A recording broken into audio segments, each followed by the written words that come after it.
Hey friends, I'm Samantha from The Data Are All Right, and today I'm back with another video about how to use Salesforce and mail merge apps to expedite systems and processes for nonprofits.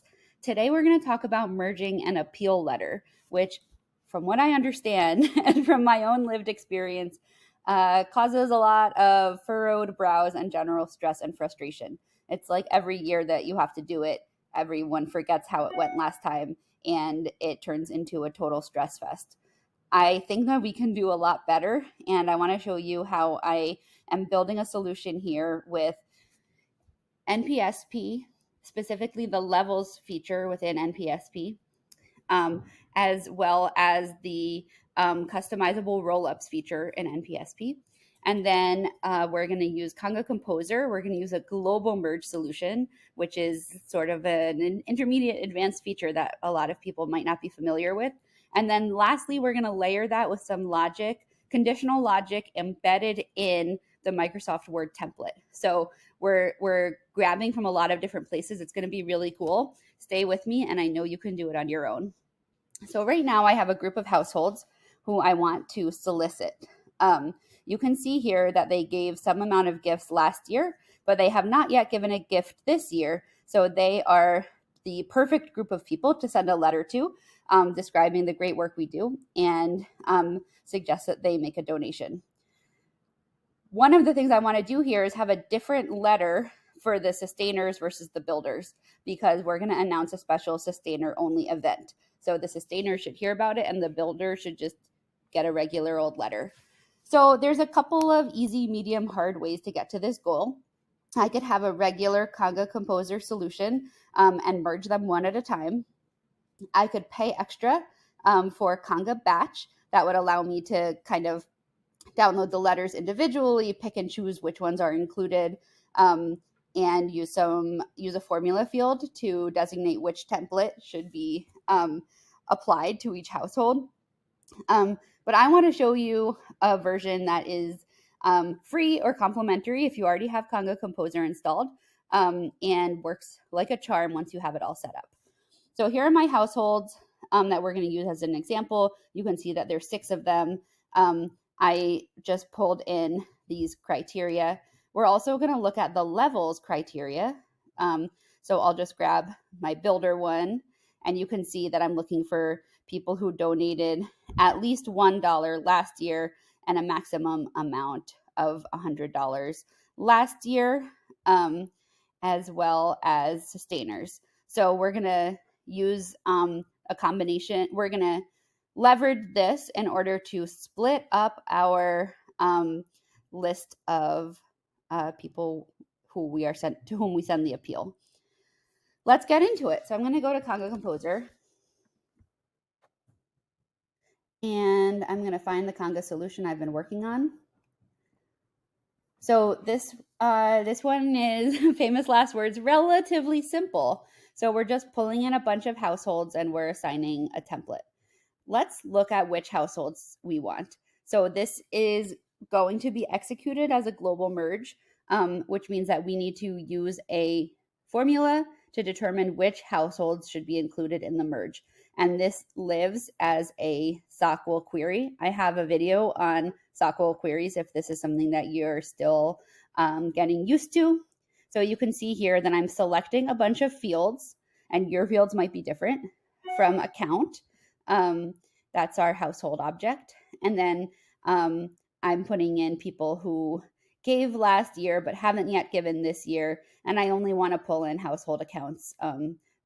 I would handle organizations differently since you usually don't send them appeal letters.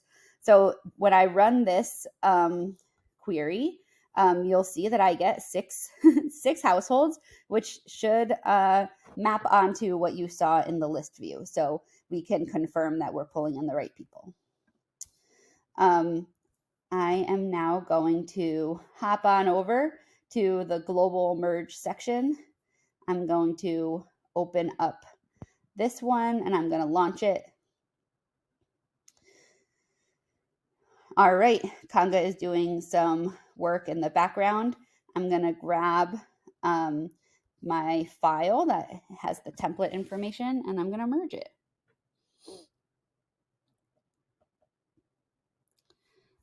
let's check out our results.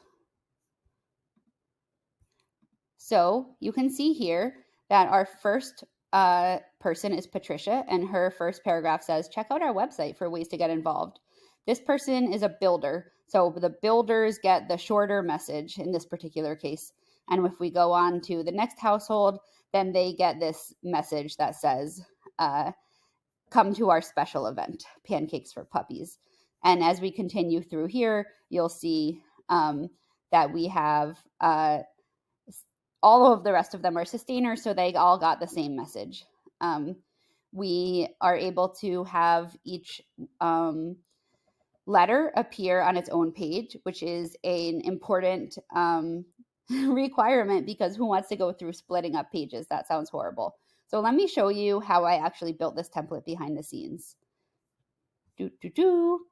So this is a hack that I came up with that helps us be able to merge multiple records and have each record embedded in its own page. So the first letter will go to the first household, and the second page will have the second letter that goes to the second household. Very, very useful and not exactly obvious how to do it. So you can grab this template or recreate it yourself. It's just a simple table, and the name of the in Conga Composer, you have to give your data table a name. In this case, I named mine households, and I gave it a field to group by, which is just the account ID. We know they're all unique, so that was how I decided to do it. This part over here is very special. So you can see that it highlights in gray. This is using special logic in a Microsoft Word mail merge field. So this is different than what you would typically see in a Conga merge. So I can toggle it closed, which means it's going to show me how it would appear if there was data involved. And now I'm going to toggle it open. If I changed this to sustainer, right? So that it matches the value that it's looking for. And then I updated it. You'll see that we get the long version. If I toggle this and I change it back, and I update this, then we get the short version. And what's going to happen is that Conga is going to replace level name with the actual level from that record. And then this formula is going to calculate. So if the level equals sustainer, you get what's in the first set of quote marks. And if the level name is not sustainer, you get what's in the second. It's common actually for the second set to just be blank. And you can actually load up with all of your levels. So everyone gets their own letter. There's a sustainer one, the builder one, and any other levels that you have, so that you can actually get very, very customizable within your one template. I really like this solution. There are other ways to have conditional templates. It's very common in Conga Composer to use a formula field to designate one template or another to be pre-selected. However, that does mean that you have to maintain all of those individual files as templates. And something that's cool about doing it this way is everything is in one place. And so if you get a new logo or something, you only have to update it in this one template. There also might be times where you want to use conditional logic that doesn't have to do with levels. So a good example is if for some reason your household doesn't have an informal greeting, you might want to check that. So you could put in this logic that says, if informal greeting turns out to be blank, then just say dear friend. But if it is not blank, then you should just put in whatever the informal greeting actually is. This does require a little bit of fancy footwork. You can't just type in the butterfly brackets. You have to insert them by going over here and putting in a mail merge field. And then I click merge field over here, and then I start to type in. So then that opens up, you can see here that I have these caret brackets.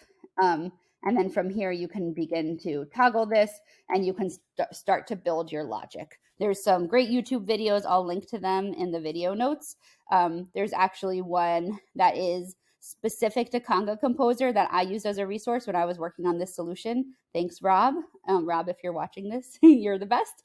And I just really think that this could be a game changer for people doing fundraising in Salesforce. You know what households you want to solicit. There's specific messages that you want to give to some households, but not others. You can now do all of this with just your one button execution. You're going to have to do a little bit of work behind the scenes to get that button to do everything you want it to do. But if I can do it, I know you can do it. I will write up some more instructions and link to them below the video. I hope you enjoy this solution. And if you build on it or if you have questions about it, please be in touch with me. I love to hear from you. And I think we can just make these mail merge solutions better and better and better. All right. Bye-bye.